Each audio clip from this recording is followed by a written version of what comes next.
Dear one, this video is about learning about the difference about you with a small y versus you with a capital Y, or the small false self versus the true higher self.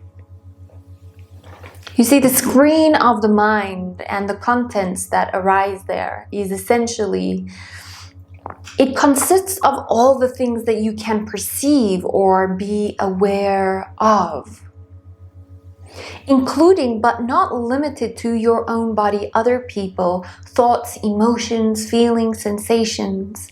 In other words, anything you can experience, perceive, and sense.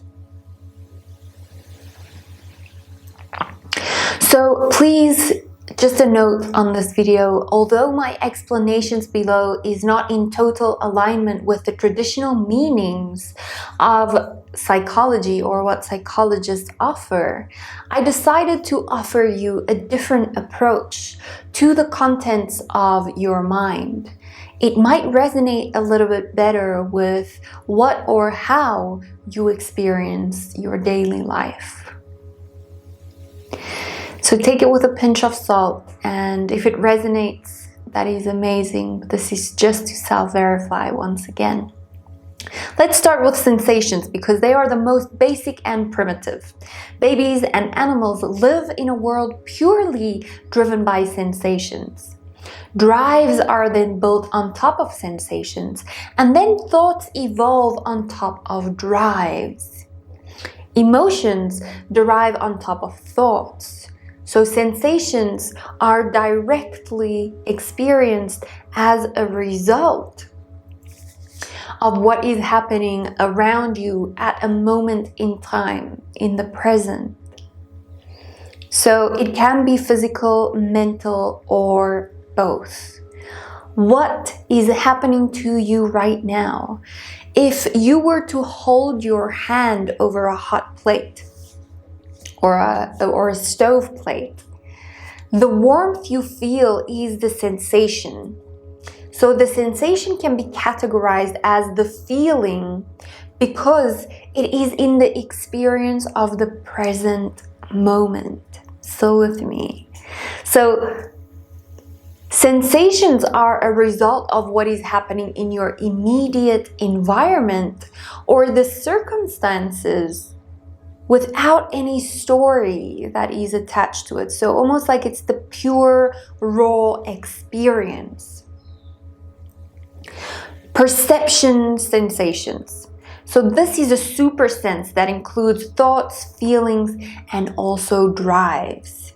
So any experiences, events, and circumstances or sensations, sensation perception experienced by the mind. Okay, so life projected on the screen of the mind.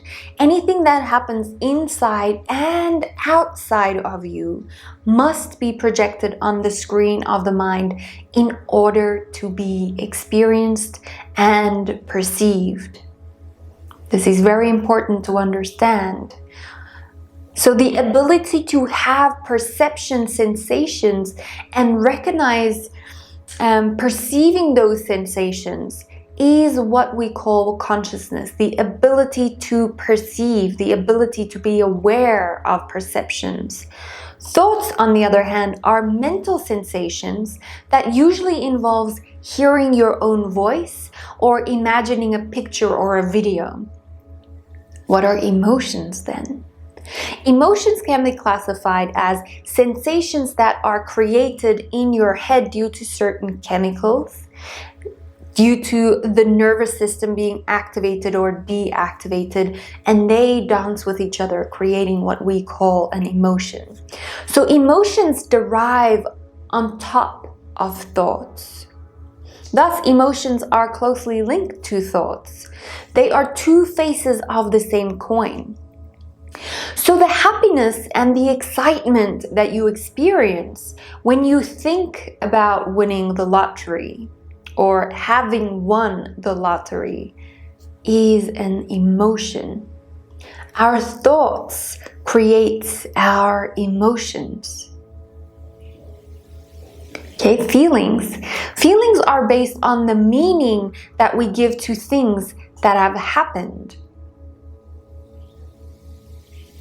So it's also the meaning that we give of things that's happening right now and that will happen according to the subconscious mind and the belief systems. So you or your agreement to believing your thoughts and your emotions drives the feeling, even if there is no change in your direct environment. This is like thinking about winning the lottery and feeling really happy about that. So the happiness and the excitement, again, that you experience if you think about winning the lottery, this is what we're talking about. That's the feeling, right? So let that sink in, because it's a lot of dense information.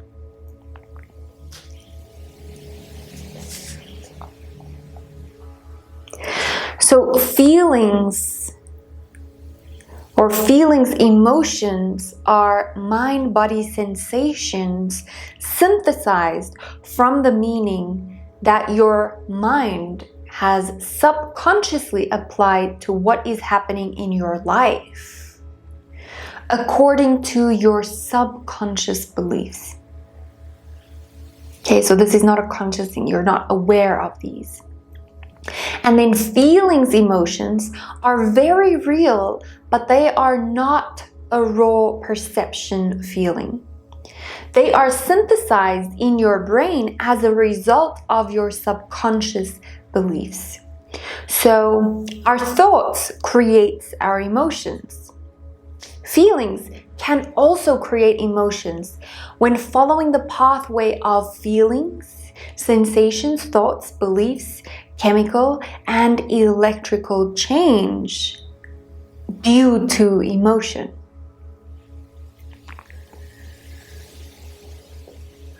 So what are drives then? Drives are collections of emotions, thoughts that move towards a goal-orientated thing. Usually one that involves survival, sensual pleasure, and more propagation of the species. So there are 7 major drives linked to the chakra systems. Then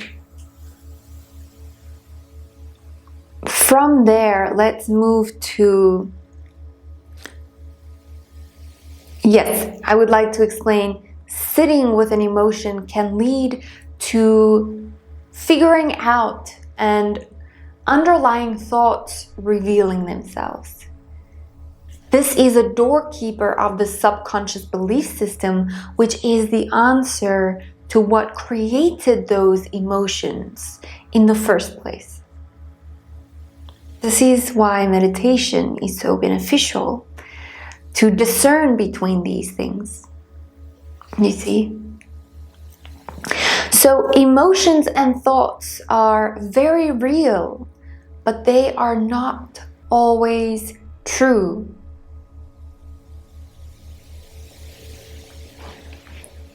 Real and true, it's completely different things.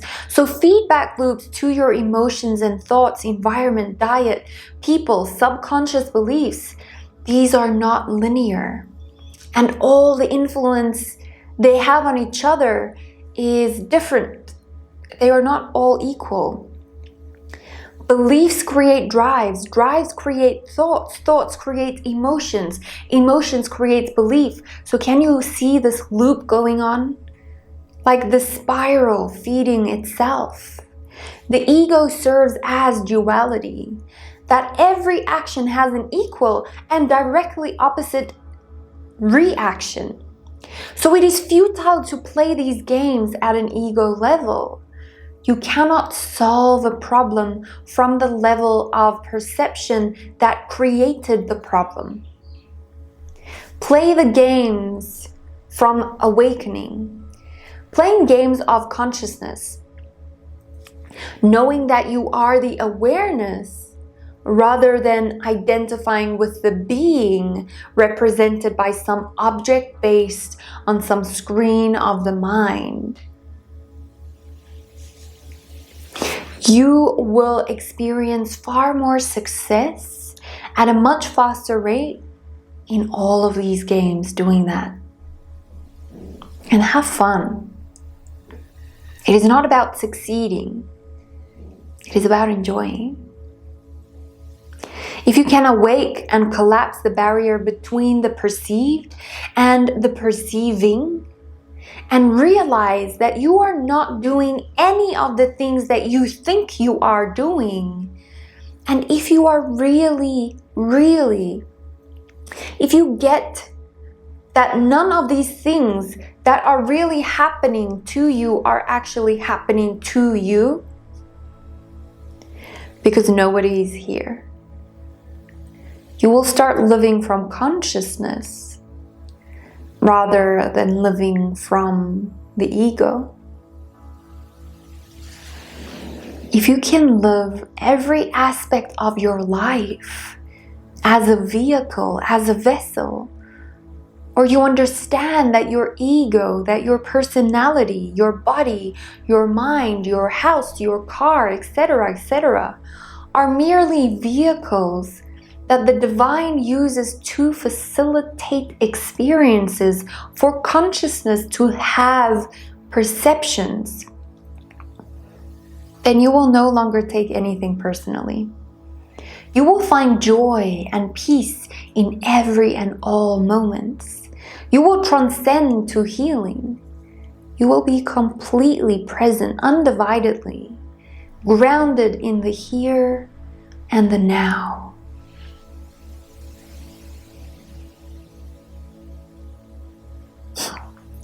The positive path to awakening. Awakening to who you truly are. Number one is, please remember that awakening is often subtle. Number two, the hard part is embodying the awakening, because we have such a big resisting and temptation to go back to sleep. And number three is, awakening is not enlightenment, total liberation, but awakening is getting your foot in the door of enlightenment.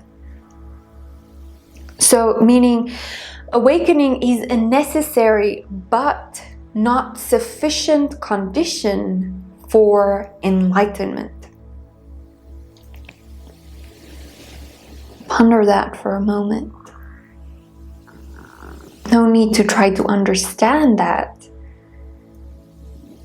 Simply allow that to rest and lock in. So who and what are you? You are awareness itself, or even that which is aware of consciousness. You are not a being that has awareness. This is a common misconception. You are the act of the perception or the perceiving itself. You are not the contents of the mind. You are not anything that can be perceived on the screen of the mind. No, you are not this body. You are not your name, your human, or even your soul. There is no perceiver. There is no being that has awareness or consciousness. This might trigger you. Instead, the act of perception, the perceiving, is the truth of you. You are the ability to perceive itself. You are not the content of the awareness or perception. You are not the observer. You are not, or you are rather the act of perceiving without an object attached to that. So awareness, perceiving, conscious existence. The mind links nouns to make sense of things easier, but it also has to do with the conditioning and the belief systems. It is something that should be agreed to be re-believed. Language limits the existence of verbs without nouns or subjects. Thus, this knowing transcends understanding and language. The perceiving cannot be good or bad. Only the concept of the perception can be labeled or judged as such. Transcending duality takes you from the observer to the perceiving. There is and can only be perceiving and awareness. The consciousness that is your perceiving is the same as awareness of the perceiving. The difference then comes in. It comes into the distortion and the direct environment and how the awareness identifies with it. It can simply perceive the contents on the screen of the mind. It can feel the sensations through the vehicle of the body, or it can feed the belief system of the thought by fueling it more and more emotions and feelings. This is what I like to call an immersive experience. Now, duality consists of everything that can be perceived on the screen of the mind. Whereas unity or non-duality is the perception itself. So consider how you have been focusing or using your awareness. Because attention is awareness directed at a particular thought, feeling, emotion, situation, or circumstance. It is likely, very, very likely, that your attention has been locked into the screen of the mind and its various thoughts, drives, emotions, feelings. And it has probably over-identified with that screen and what appears there. Very few have the awareness that it is possible to focus your awareness on anything else. It's almost like a fish living in water. It knows nothing but water. A fish probably doesn't even perceive the water it lives in. It is just accepted as it is the most obvious thing. Somehow, it is the most obvious thing that we fail to notice because it's consistent. Look at the magical mirror. Looking at that which is looking back.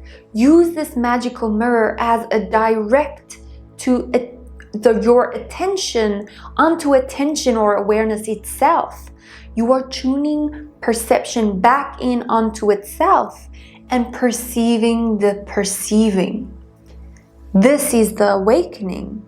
It is not the character or the me that awakens. It is the awakefulness itself or the spirit that awakens to the identification of me or ego. Meditation, when used properly, can be a really powerful practice to pierce through these compelling illusions created by the mind, which is blocking you from seeing the truth of your being. So false meditation can never penetrate this false lie. The root of suffering is identification with the false I. If I think that I am Carla alone, I have given away my power to this false I. Are you here to serve the false I? It is directly associated with suffering. The less you identify with the false I, the less suffering, stress, contradiction, worry, all of this will start dissolving. This does not mean that you remove yourself and isolate yourself from this beautiful Leela. This is just the name that Hindus give the illusion of play. So experiencing it through a truthful relationship is what, in my bias, is freedom. Instead, you will experience more joy, more fulfillment, more contentment, peace, bliss, expansion.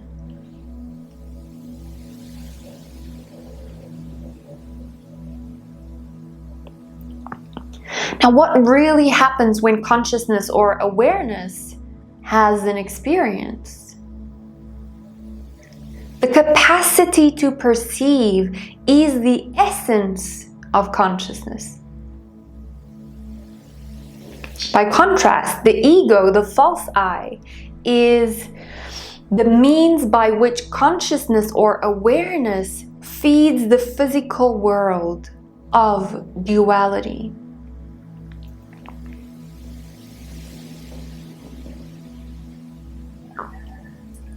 So a lamp, the light itself is the awareness, and the light bulb is the false I. Consciousness cannot change the awareness of what it is projecting, but it can distort the interface in which it is projecting onto. So understanding the personality is extremely useful, but it does tell you nothing about the true self, the true you with a capital Y. So understanding personality forms an awareness that allows you to use the personality as you interface to physical reality. But without the true you, awareness means nothing. So they are merely an interface between the world and the real you, awareness, conscious existence. You are the seer, the seeing what he or she truly is. And in that way, what the seer sees and looks at is also truth, because they understand what they truly are.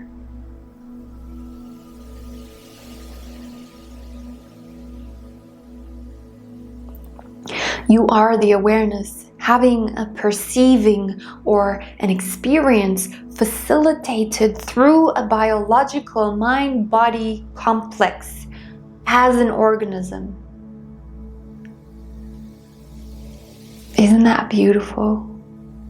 Nothing, not even physical pain, is happening to you. Once you realize this, you will stop identifying with the false I and experience a great less suffering, fear, and contraction.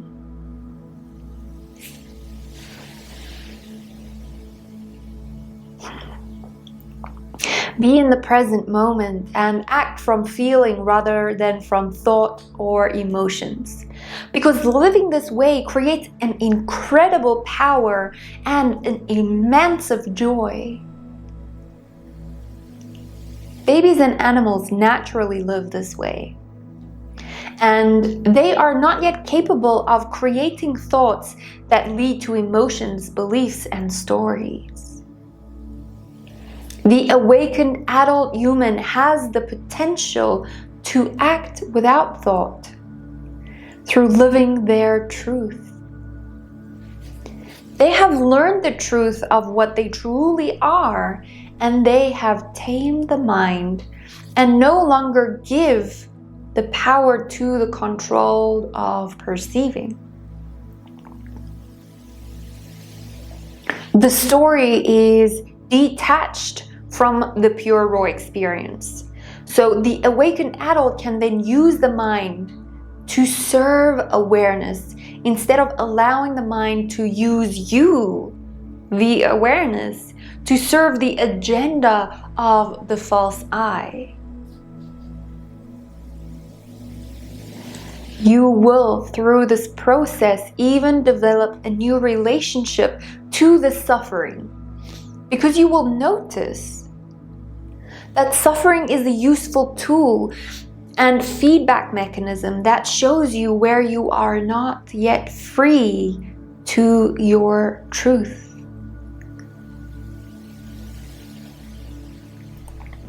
But it does provide circumstance and opportunity for you to become more free. This is why it's so beautiful. We're not trying to kill off the ego. We're not trying to ignore the false I. We're here to embrace it fully and understanding the difference between the mind and pure awareness. The mind is simply a tool or a mechanism used by the real you to facilitate perception or awareness. The mind is a screen that awareness uses to experience sensations. The mind is an object in duality, so objects in the mind can be good or bad, etc. So awareness is in unity. So it cannot be grounded or labeled, it simply is. The mind is like your sense receptors that facilitate biomechanics, mechanisms that actually happen in the brain to facilitate awareness. Your mind is a sensory mechanism that awareness uses to perceive the universe in the same way that the mind uses the body to facilitate sensations such as hot and cold.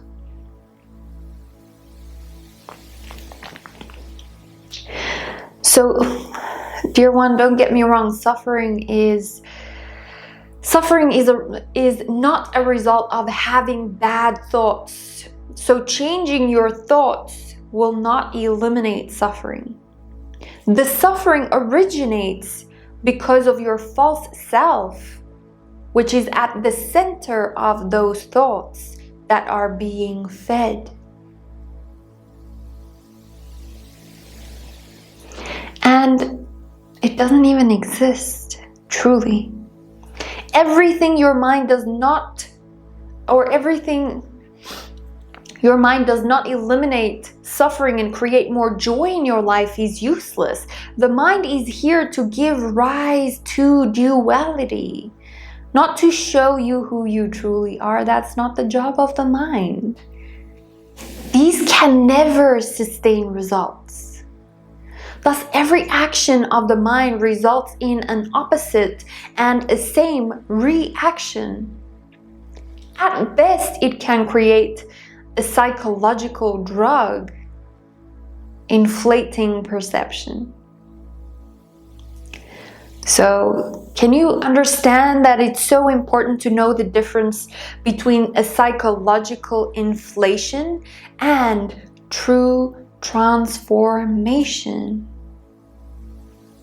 Nothing that you perceive is actually happening to you. Remembering that the false I is simply a fictional character that doesn't exist, you will experience less suffering. I say this with extreme conviction. The mind is forcing the world to be the way you want it to be, and this creates a lot of suffering. Awareness is the act of experience itself, without any label or reaction to the label or the content of that which is being experienced. The object on the screen itself can never affect awareness itself. So nothing that happens in duality in this world can ever affect you. The number one obstacle to embodying your awakening and reasons to fall asleep is resistance. That which you resist has control over you. It is an indication of where you are still the victor or in the victim role. So use the knowledge to transcend and experience instead of avoiding it. If you skip steps, you will hold yourself back. Due to your subconscious mind, it will start sabotaging you. So you need a good base for all of the steps, reinforcing your false identification. The awakening itself the awakening itself will facilitate the surrendering of the content of your life. The understanding of it is not the same as embodying it. You still have to move through the experience yourself first. Very important. You need to heal the personality first. So sometimes the best way to move yourself past the strong attachment of something is to actually get it. To actually firsthand experience it. Immersively, intensively, diligently. Because the achievement of the goal could indicate how little you truly want it. You do not need to master something in order to get it. This is important. Trust is an important factor here too, because trusting that you are taken care of, trusting that you are eternal, trusting the things that are not self and knowing them to be not self, to be false. Ego, mind, personality is the false you or the not self. So if you feel you lost yourself, you are losing the damaging beliefs. This is a good thing. You can never lose the true you. Your organism can modify its code as it evolves through the process of life. The core of spiritual growth to understand the false I.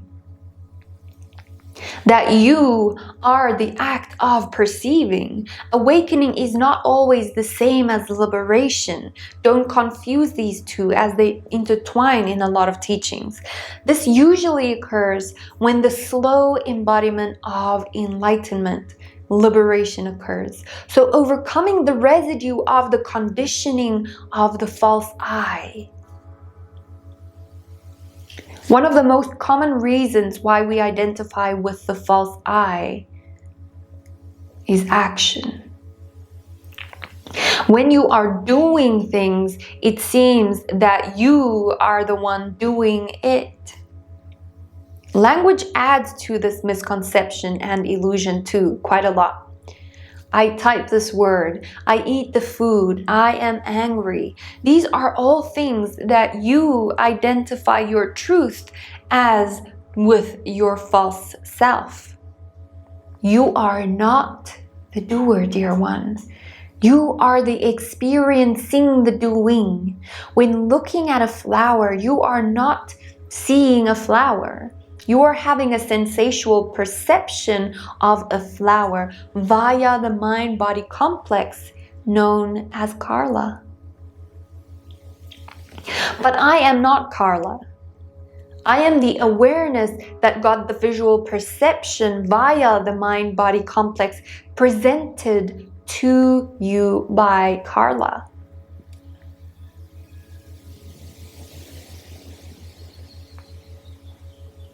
It is important to break the habit of thinking things happening to you and that you are doing things.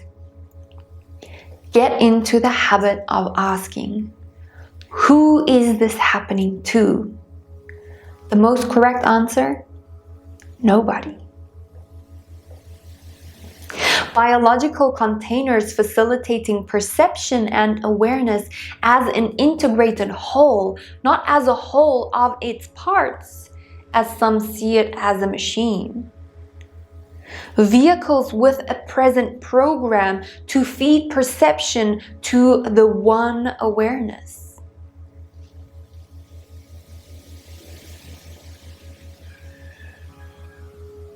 When you identify with the false self through action, being a seeker can actually take you away from that which you are seeking.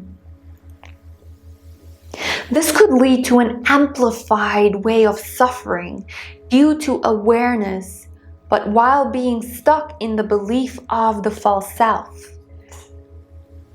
Sound familiar?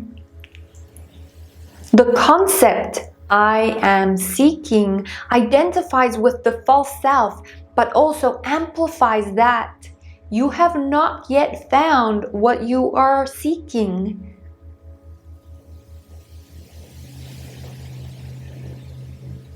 You are already looking from that, what you are seeking for.